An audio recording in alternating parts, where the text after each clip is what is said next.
All right. Well, good afternoon, everyone. I know I'm not your usual MC. I'm very sorry.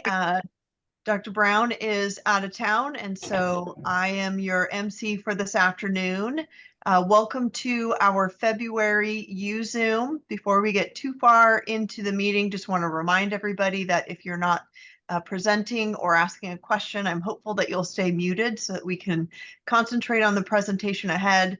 We are going to go through our slides and then we'll have a period of time available to answer any questions that you might have. Although if things come up during the presentation, you can also use the chat and we do our best to answer questions as we go. We are recording today's meeting as we always do so that we can post for those employees who can't join us during the actual meeting. With that, I will get us started by reading our land acknowledgement. We acknowledge that Yuba College sits on the unceded land of the Nishanan people. We recognize their ongoing connection to this region and commit to amplifying their voice to pursue federal recognition. We offer our respect to their elders and to all Nishanan people of the past, present, and future. Okay, a few from me to get us started. First, safety update of the month. We did meet with a trainer from Safe Colleges that works for Keenan, our insurance company, to do some training inside the Safe Colleges system with managers. This training was designed to help us be prepared to assign employees training, not only our initial training that needs to be completed when we start as new employees, but also our annual training that needs to happen for issues around safety, security, and risk management. So we're looking forward to moving that work forward in the near future to get us up to date on the compliance items that we need to around safety. We also had the second TTA active assailant trainings. I know I spoke with Brian Epp today, and our partners in M&O were able to complete that training with them, and I believe there was an alternate one that happened yesterday. We appreciate your flexibility as we worked through those trainings on top of everything that was going on with the storm and its continued impacts. Just a reminder for you that the Chancellor's Open Door is coming up again on February 21st from 9 a.m. to noon. That takes place in Building 300 in the Faculty and Staff Lounge. He would love it if you would just stop by and say hello and introduce yourself. And certainly if you have something that you'd like to hear more from him about, that's a great opportunity to meet with him. Our enrollment is up and holding. If you have not seen the This Week at Yuba report, I want to point out that we are trending in the 14 to 15% up year over year. That is fantastic news. We certainly still have some room to recover from the COVID enrollment impacts, but this is a big jump for us. It's taken a lot of people to make this happen, and we should be incredibly proud of the work that we're doing, and it's starting to very much show in our enrollment numbers. You may have seen an email come out, but I want to encourage you. The Classified Employee of the Year nominations are going to be due February 16th. This should not be confused with our Yuba College Employee Excellence Awards. This is the award process that is managed by the State Chancellor's Office. We will have a local nominee at Yuba College, and there will be local nominees at Woodland and the district. Those nominees will go to a district level committee, and one of those winners will be forwarded to the state level chancellor's office to compete for the state level awards. Nonetheless, please, we work with some really incredible professionals in our classified staff, and I want to encourage you to take some time to consider nominating someone. A couple of quick notes. The facilities master planning process continues. There is now work to start drafting a facilities master plan. Some initial content has gone out to the committee, and there is some work to make some edits before that starts to get distributed for some feedback. The resource allocation model committee still continues their work right now, concentrating on the high cost programs analysis and how to approach that in the allocation model. Our board will be considering a change to our non-resident fees. There was an opinion that came out from the state chancellor's office after legal guidance was provided. In the past, our non-resident fees have been able to be based off of the districts that were next to us, and we could pick the lowest tuition rate based off of those districts that are near us.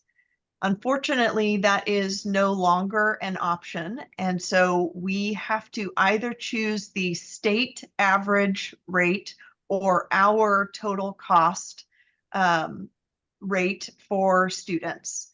So in front of the board this week will be a change to the non-resident enrollment fees, or tuition fees is what most of us know it as.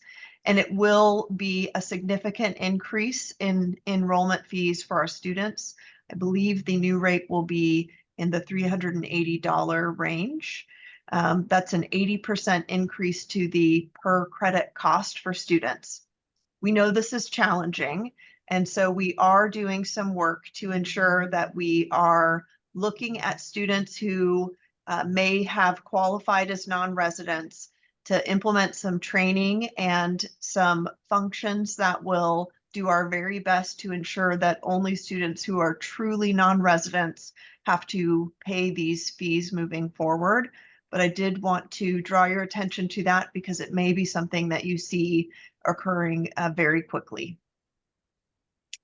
Our next YuZoom is going to be March 6th at 4 p.m. We will ensure that that reminder goes out when we send the recording out. I want to give some kudos this month to our emergency communication team who worked very hard this weekend, Sunday and Monday and Tuesday, and also Monday afternoon and Tuesday afternoon to make sure that we were getting enough information out to people as we weathered not just the storm, but the impacts to the storm on and off campus. We have been working very, very hard to try and shore up our emergency communication processes, including weekly meetings since December. And that practice, the training that they have been through, the work that they've done to prepare messages really showed as we worked through this process. We were able to get information out, get it out quickly, be very clear and very consistent. And I'm very proud of them for the work that they did. And you all got a chance to hear from them last month. Annabelle Toche and Crystal Gilming are our primary and backup in the emergency communication team. Dr. Teresh and I have joined them for those trainings. And Dr. Brown, Dr. Teresh and I are the 4:30 a.m. squad that gets to review PG&E maps that early in the morning. And so I just want to thank everybody for their work there. I also want to give a big, big shout out to our partners in M&O and police. While these emergencies are happening, we still have to have somebody on site that is doing things like assessing damage, locking doors, making sure that we are getting ready, if possible, to get people back on campus. Our M&O team did some heavy lifting, some actual heavy lifting. They had to address some very large trees that fell during the storm. They cut them up, they removed them. They removed a lot of branches and debris throughout campus. Our PD were on site early both days and ensuring that all of the doors were locked on Monday when we were not able to open. And I just want to give them a big shout out for the work they did. And then I certainly want to give a shout out to everyone who was patient as we moved through this. I know that we were not only experiencing some professional challenges, but some personal ones as well. Many of us had power or didn't have power, and our status on power changed a few times throughout the last week or so. So I want to thank everybody for everything that they did. I appreciate it. I also wanted to share, there are a lot of things happening at Yuba College this month. Last month, we did have a kind of a rough start. We had to cancel at the last minute our Building 800 ribbon cutting. And that certainly got us off to kind of a negative feeling because you all deserved an opportunity to celebrate. We have done so much work on this campus to remodel and paint and renovate. And this was really the first time that we were going to get to invite people on campus for a big formal event and celebrate. And that was a disappointment. And sometimes when those things happen, the negative can overshadow things. And I don't want us to allow that negativity to overshadow some of the really incredible things that happened this month. So I wanted to draw some attention to some of those things that happened. You can see here some photos. We had 2 students join Dr. Pan and I meeting with Senator Nilo in Sacramento this week to talk about advocating for student needs. In the center is a photo of 2 really incredible faculty members, Corey Champ and Carmen Bowen, giving a presentation to Mac Powell, who is the president of ACCJC, showing off the expansion of our natural sciences programs around the Yuba Water Agency funded watershed management. We had Dr. Alan Dixon join us as our new CTE and workforce dean. Our fire program was featured in the Yuba Appeal Democrat Prospect magazine. And we continued to pass out our pops of praise. And you can see a photo there of Joe Bauer, who got a pop of praise. Now's a good time to say one of the great things that happened this month is that we did find out that the welding and manufacturing teams are advancing to the national competition again in Project MFG. And so they'll get a chance to show off what they do on a national scale. Our women's softball team had a doubleheader sweep this week. Our men's baseball team is off to also a positive start. Both teams are doing whatever it takes to play, given the weather.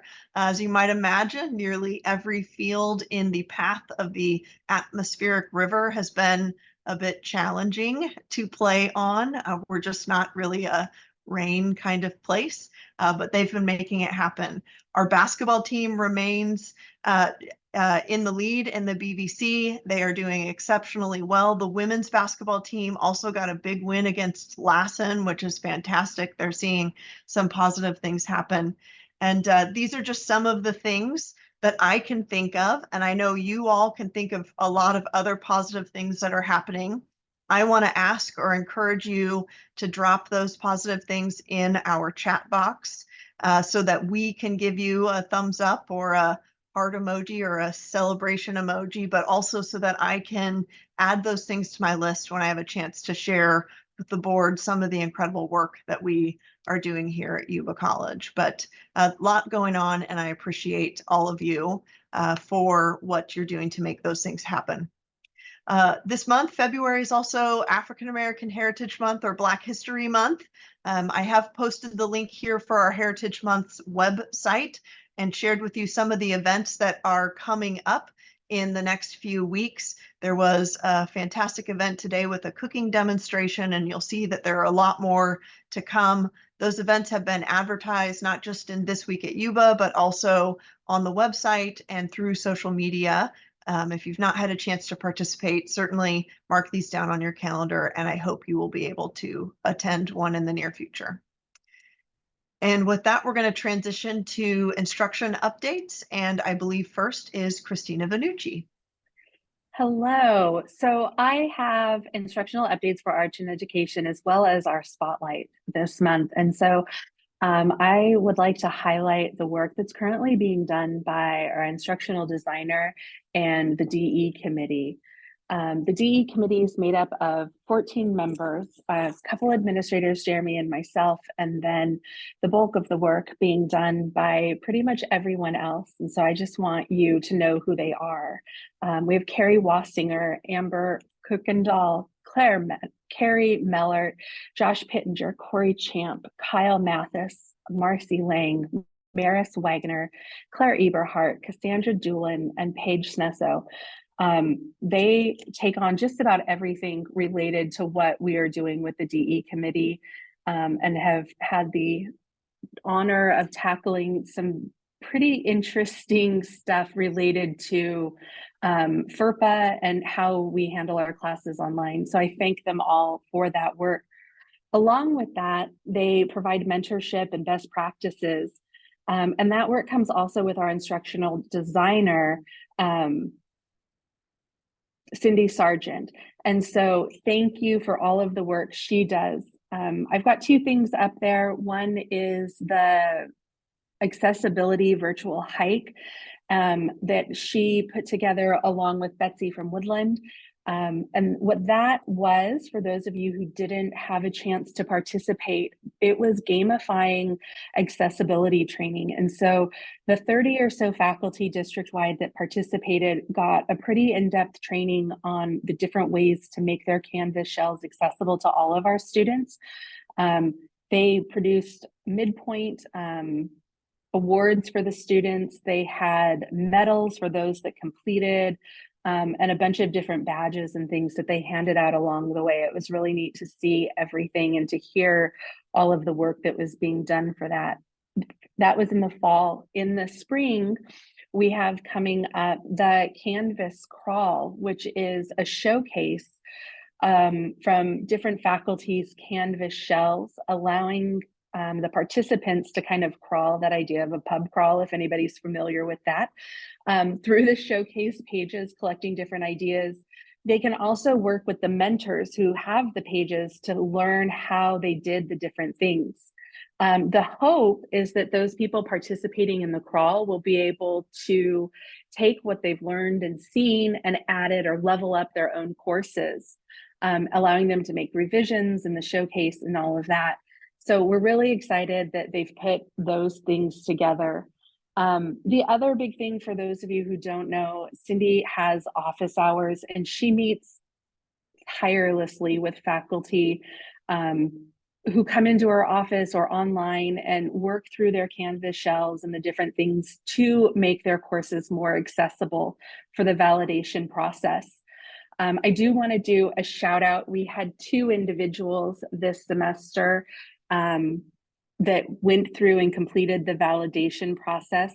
One was Michael Larson in biology, and the other was Gurpreet Chima. I believe she is in counseling. So if you see them, please give them a congratulations. Anybody who's been through it knows that the validation process is a lot of work, but our students definitely benefit in the end. So thank you, everybody. And I believe I am turning it over to Dr. Harlan Fontanoza.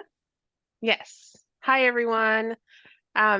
So Yuba College tutoring is in full swing. Yay. We are completely excited to have students back into the centers.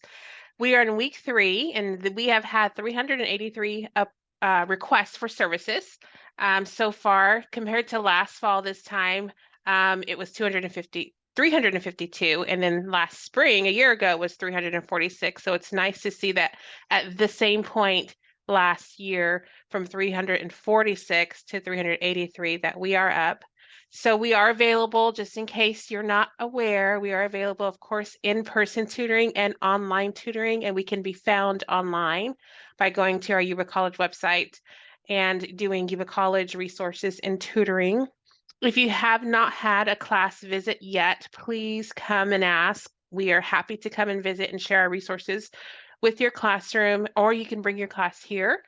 But check us out on social media. We also have a lot of updates of what's happening, any promotions, any appreciations we're doing in our department. We try to post those on social media as well. For instance, we had a winner, Kevin Brajas Jimenez, He gave us permission to take his picture, and he won a sweatshirt, a gift card to go buy a Yuba College swag in the bookstore. And so that was really awesome to share, and he was excited to have some Yuba swag. So be sure to check us out during our hours, 8 a.m. to 7 p.m. Monday through Thursday, and Friday, 8 to 4 p.m. That is in Marysville. Sutter Center has slightly different hours that are posted below, but reach out to us if you have any questions. We're happy to help. And I'm going to turn it over to Dr. Teresh. Hi, everyone. We've got just a couple of little updates before I turn it over to my team. Today, I sent an email out to all YC as well as a student 49er update, identifying what is truly a non-exhaustive list, but certainly a good start for a list of resources for students and staff to be able to seek resources or make referrals. So it includes a variety of resources. So please review that and provide it to folks in our campus community who may be in need based on some impacts that they experienced by these severe storms we've had in our region. We are going to share some student health services updates. We're really excited as we continue to roll out our comprehensive wellness strategies. So you'll hear about that in a couple of slides. And now I'm going to turn it over to Martin Gutierrez, who is our Director of Financial Aid, and he's going to do our department spotlight this month. Good afternoon, everyone. Thank you for the time. As Dr. Tres mentioned, we are the spotlight for this month. And so for financial aid, our goal is to assist students in bridging the gap between their own resources and the cost of attending Yuba College. And we do offer assistance with completing applications and providing information about the requirements in the various financial aid programs.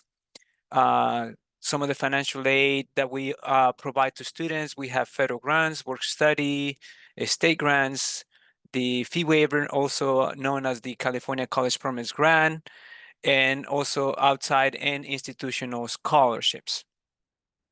One of the important components about financial aid is that we are very heavily regulated by the federal government and the state.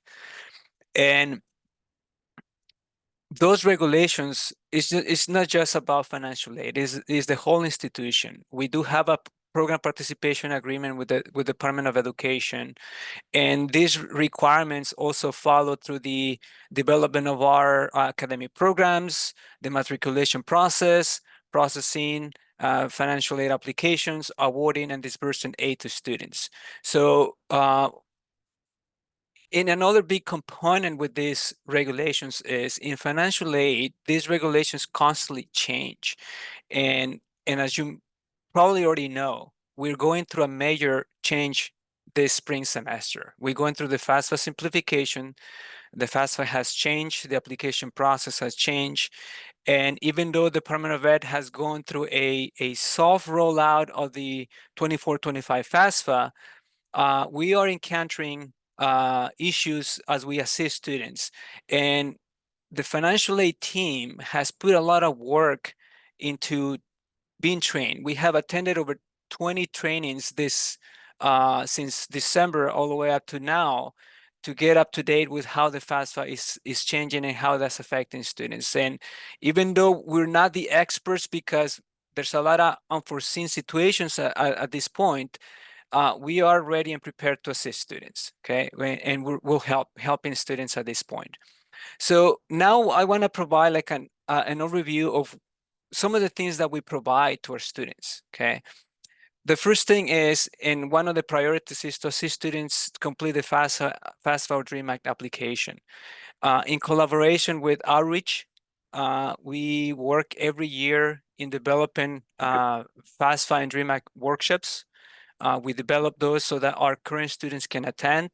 Also, so that our current high schools and our high school seniors receive the assistance in completing this FAFSA. Those workshops are also open for members in the community who also wants to attend Yuba College and complete an application. This spring semester, we started with FAFSA workshops in January. Those went well. Students were attending, and that's how we've been getting training in terms of how this new FAFSA is working.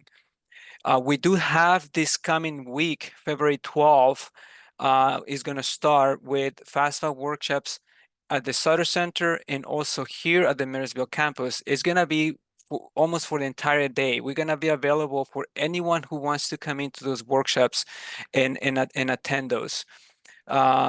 We want to make sure that the students receive the assistance that they need in completing this workshop. So yeah, it's going to be on February 12th in room 2130 at the Marysville campus, and it's going to be in room 203 at the Sutter Center. We have a link on our financial aid website with a flyer, so you can access it at any time and see the times and availabilities that we have for these workshops. And now I want to turn it out to Becky, our financial aid technical analyst, that can kind of share with you the assistance that we do with the verification process. Thank you, Martine. Good afternoon, everyone. Thanks for having us today. Today, I'm going to talk about the verification process.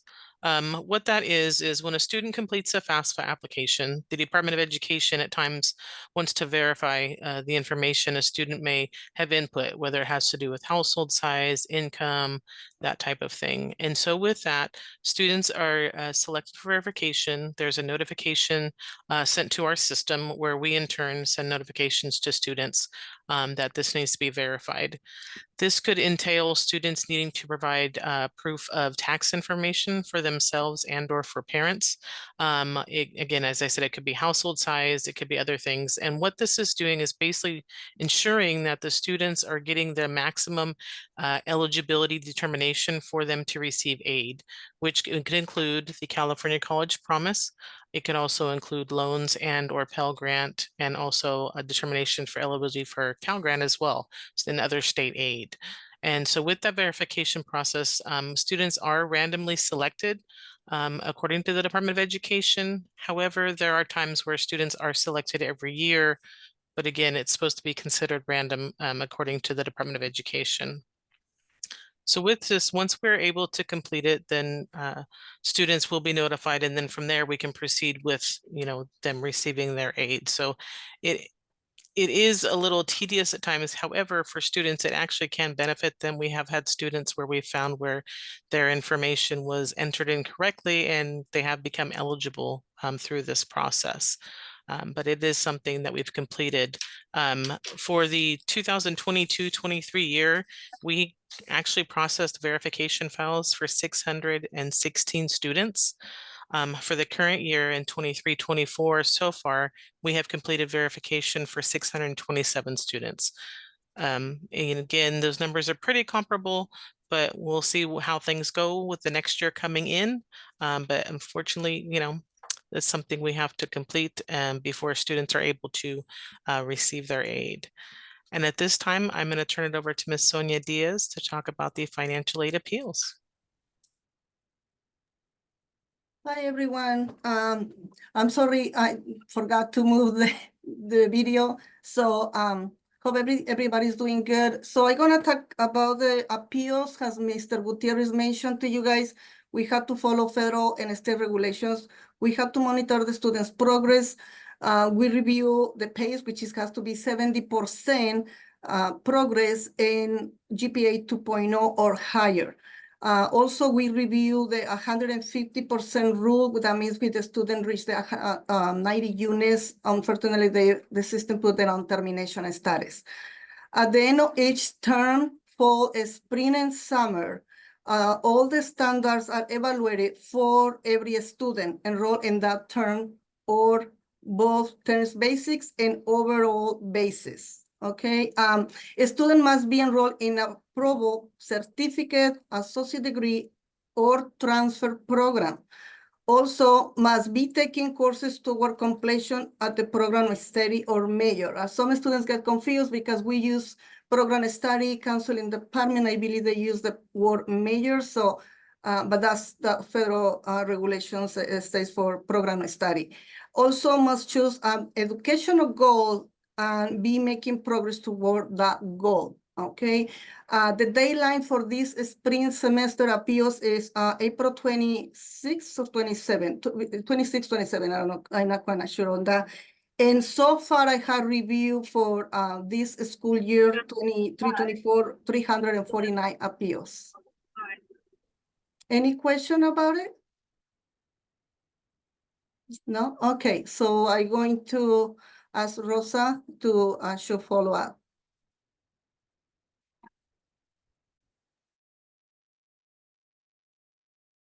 Hello, my name is Rosa de la Torre, and I'm new to financial aid. I've been here for a year.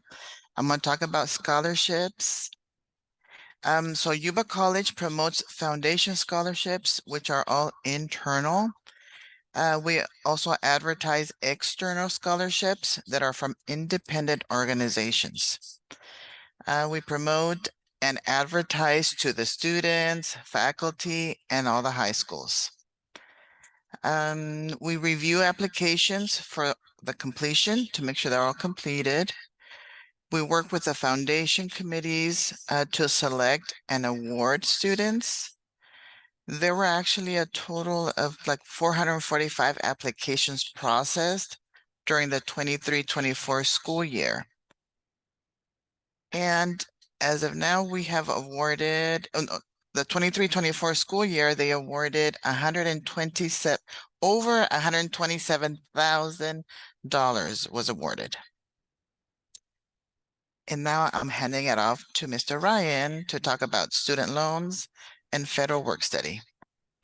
Hi, everyone. My name is Ryan Gergen. I'm a financial aid technician here at Yuba College Financial Aid. We offer loans to students, two different types of loans, subsidized loans and unsubsidized loans.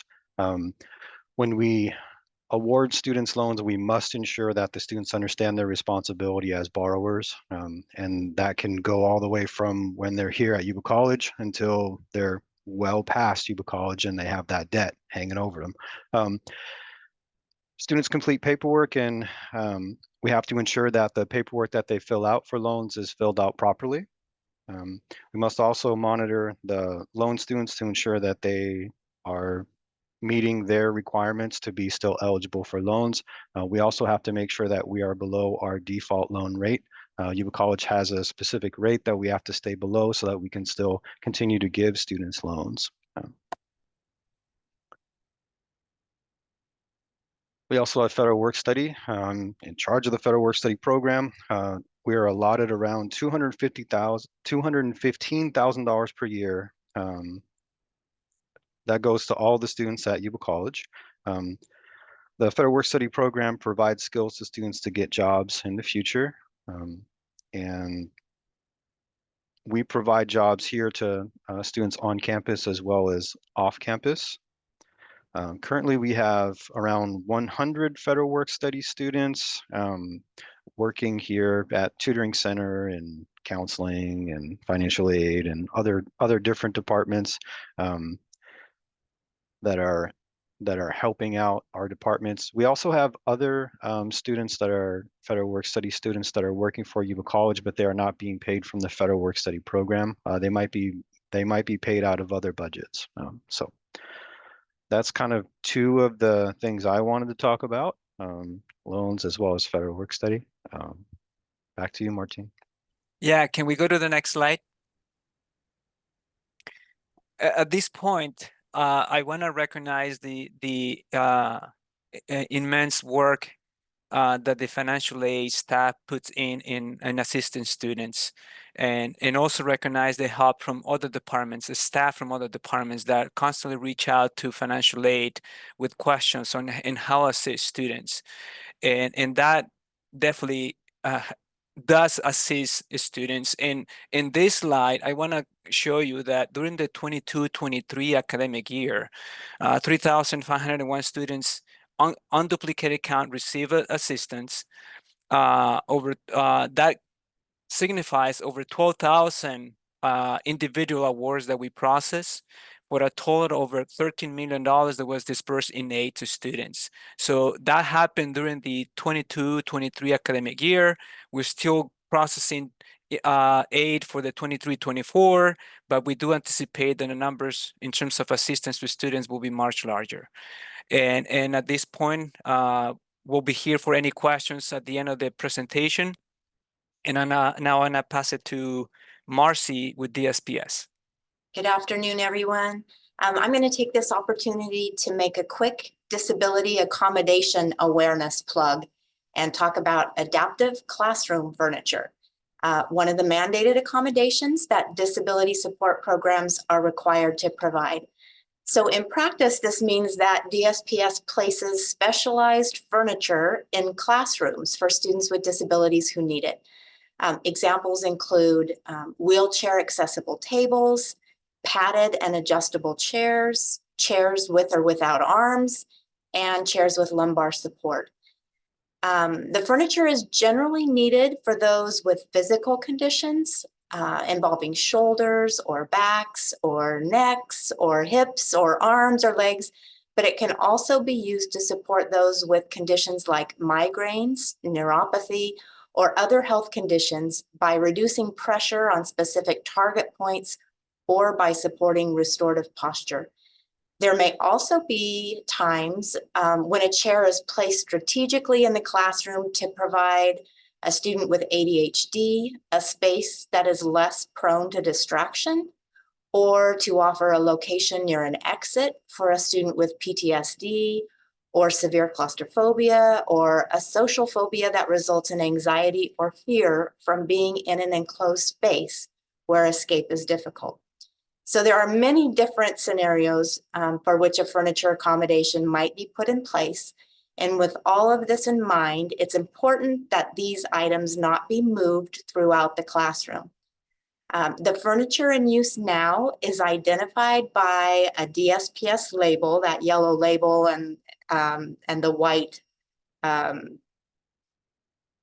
wording, but we're transitioning to a label that simply says reserved. So there's an example of the new chairs that are going to be coming. If needed, faculty may want to make a general announcement in their classes, encouraging students not to use or move the furniture unless it has been placed in the classroom for them. We do want to express our thanks to our faculty for your efforts in ensuring that our students with disabilities are receiving the adjustments that they need. In providing these furniture accommodations, our campus is of course complying with the law, but more importantly, we're confirming our commitment to the core value of providing the most positive and supportive learning environment we can for the various segments of our diverse student population. And that's it. And with that, I'll turn this over for our basic needs update. Hi, everybody. I'm back again. Dean Toche is out today, and she asked me to cover this slide. She has worked very hard with our previous partners, Harmony Health, who are now feeling like they have the capacity in staffing and ability to return to provide services for our students. And so you will see some announcements very soon once we have the details available for the first day that we will have services for students. We're working now to prepare the space and have them get reacclimated, restock the space, get access, and finalize the contracts. But we anticipate that they will be here by mid to late this month. And we look forward to hosting them on Mondays and Thursdays from 10 to 2 on the Marysville campus. We did inquire about services at Sutter County Center, and right now Harmony Health doesn't feel like they have the ability to provide those spaces. We don't have a student health clinic at Sutter campus. We are considering some mobile health clinic options. Harmony Health doesn't have the ability to do that now, but we are certainly looking into those types of options. But the Marysville campus clinic would be available for any student at Yuba College, whether they are taking fully online classes or classes at our Marysville campus or classes at our Sutter County campus. So again, please be on the lookout for those announcements in those emails. And next up, I believe I am forwarding over to Eric for athletics. Hello, everybody. Hope everyone's staying dry and warm and safe in this weather. I have some athletic. Ooh, see that? I have some athletic updates for you all, and Dr. Dotson touched on a few of these. But basketball men are 21-2, 11-0 in conference. They're number 3 in the North. So we're excited about the direction they're headed. Their season will end February. Their regular season will end February 22nd here against Napa Valley. And then we should get information on playoffs that very next weekend, which I think would be February 25th, a Sunday. And then Yuba expects to host a second round playoff on March 2nd. Whether or not we host deeper into the playoffs depends on how the season plays out. But we're excited about the season as it is right now for the men's basketball team. The women's basketball team, they're grinding through a tough season. They did get their first win a couple weeks ago against Lassen.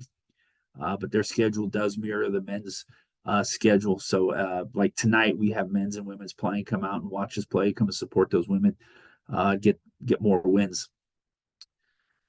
Baseball and softball both are underway in spite of Mother Nature's best effort to prevent that. But both teams are off to really strong starts, and we're excited about that. We are hopeful that the women will get to finish their season on the new softball field, but we'll see how that plays out. With the weather, these things may not work out the way we like, but the season is going well. The girls are playing hard, playing well. Track starts their season this Friday. They're a very exciting team.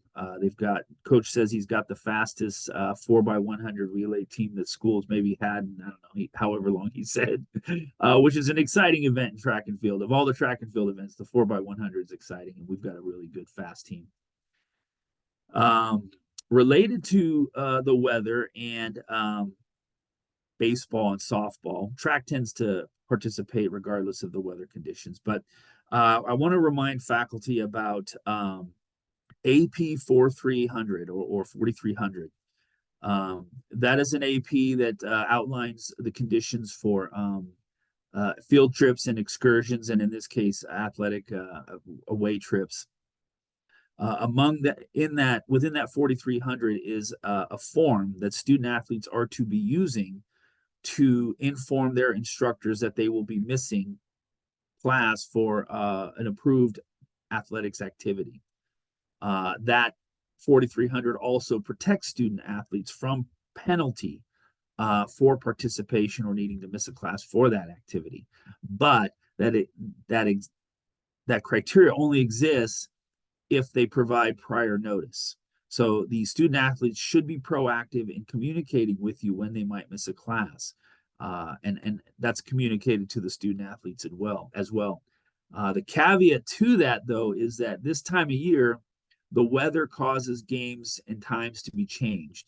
And so just unofficially asking for some grace with the deans and the faculty that might have some of these student athletes, that in the instance where weather might change a game from a Wednesday to a Thursday, the advance notice may not be possible. But we'll do our best to communicate out as we can. And then I will communicate that out more broadly by an email with links to the 4300 AP. Next slide, please. The student athlete recognition list was released for fall 23. An impressive number, 76 student athletes were recognized for having a 3.0 GPA in 12 or more units, and 10 of those had a perfect 4.0 GPA. Football, of all teams, led the way with the most players on the list. Baseball right behind them. Baseball's usually right there. Of course, they've got the most participants on their team. Teams like men basketball don't have nearly as many, but a high percentage of their players. Same thing with the women's track and field team, and the volleyball teams had a high percentage of their team on the list. So the student athletes are getting it done in the classroom. We're proud of that. Hall of Fame. We're excited to announce the next Hall of Fame will be April 27th here on campus. We have 7 inductees this year. And let me tell you, about 12 years ago, I started in this position and took over putting on this event. And it was awesome to hear all the amazing stories of the past participants and people that we recognize from the 50s and 60s and 70s. And the other cool thing was it made me feel kind of young. But now the Hall of Fame makes me feel old because all of our inductees are somebody that I either coached with or played during my era here on campus. So Ted Hall, former football coach, Jason Spain, soccer coach, both very successful coaches here in our program in the 90s. And then players, women's soccer player Kelly Huarte, baseball player Danny Boyle, men's basketball player John Sheets, and football player Jeremy Skaggs. And then we have a special recognition for Jim Lemus, many of you might know, who's been part of our campus for probably 30 years, but has been the voice of men's and women's basketball for 26 years. And I will also send out a broader email inviting people to want to participate in that. We're excited about that event. And then lastly, as always, if you're interested in keeping track of when athletic events are, you can contact the athletic department office and we will get you connected with the Outlook Athletics events calendar. And that can just show up on your Outlook calendar when you need it. So that's my report. Hope everybody is having a good day. Dr. D, back to Thank you. you, sir. Thank you very much. We appreciate your animations. Yeah. Just wanted to pause for a moment and offer a chance if any of our district colleagues have joined us to provide updates.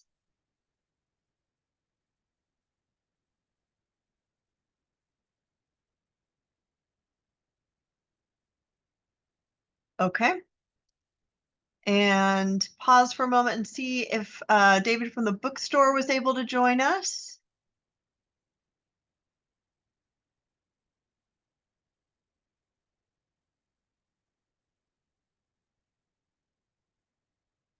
All right. Well then, with that, we have entered the Q&A portion of today's meeting. Are there any questions that we can answer?